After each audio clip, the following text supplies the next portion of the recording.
Malaysian Prime Minister Anwar Ibrahim says he is optimistic that his unity government will do well in state elections tomorrow. And that's despite a survey indicating lagging support from Malay voters. The upcoming polls in 6 of Malaysia's 13 states are seen as a test for Mr Anwar, following his controversial decision to partner with Barisan Nasional 8 months ago. A survey conducted last month by market research firm Ibrahim suggests that only 1 in 4 Malays in those states was satisfied with Mr Anwar's performance as Prime Minister. But the 76-year-old leader remains confident, saying that Malaysia will become a great country in Asia if his coalition continues to govern the country for another term.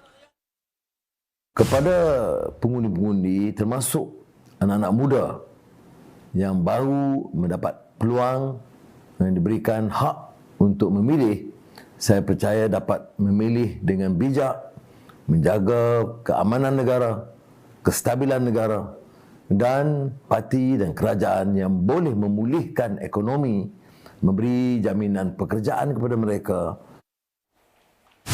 And for the very latest, Melissa Go joins us from Gombak, Selangor. Mel, so what exactly are analysts predicting when it comes to Selangor and Negeri Sembilan?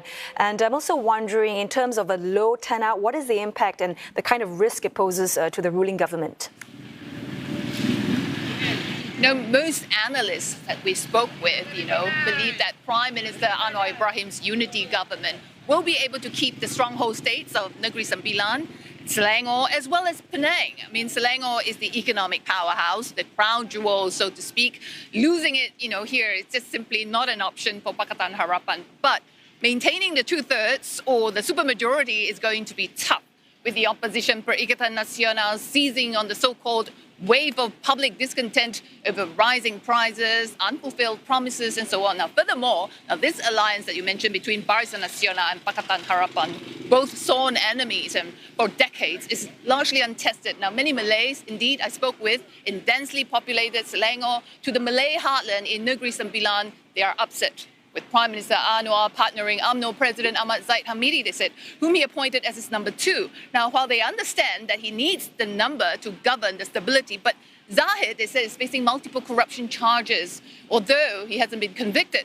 So a lot of analysts are saying that Prime Minister Anwar may even risk alienating his support base, and that's why the Prime Minister, who celebrated his birthday yesterday at the grand finale here in Selangor, called on all voters to turn up in full force to vote tomorrow.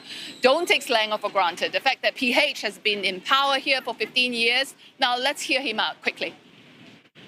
Every vote counts because we want to show and prove that Selangor excel in everything, including in democratic values and process. It's absolutely crucial for Pakatan Harapan to make sure that the non-Malay support base, voters, return from wherever they are to vote. The opposition, Barisan Nasional, is pushing for high turnout of Malay voters. So we'll see. I mean, these are the final hours of campaigning. Both sides are making the last push to swing voters to their side. Also, Mel, any other close fights in the other 4 states, including Kelantan, Kedah, these places? Well, Kelantan and Terengganu, they are traditional strongholds for Islamic Party past. So it's just a matter of Pakatan Harapan and Barisan Nasional trying to elbow in some seats. It's a defensive play for the opposition over there. But lots of focus in the northern state of Kedah, I must say, with the Prime Minister choosing to have the grand finale of Pakatan Harapan there tonight with Kedahans. The incumbent Chief Minister, Mat Sanusi, Mat Noor, who recently charged for sedition for abrasive remarks against the royalty. He is controversial, but he has strong followers all over, even here in Selangor. Now, his T-shirts, are quite popular. You can see behind me, Pakatan hopes to be able to penetrate and regain some lost ground in Kedah in a bid to wrest the state, although most analysts felt that it's rather unlikely. We'll see. The results start to trickle in sometime after 8 p.m. tomorrow. I will certainly be keeping a close watch on that. Thanks very much for that report. CNA's Melissa Go speaking to us live from Gombak, Selangor.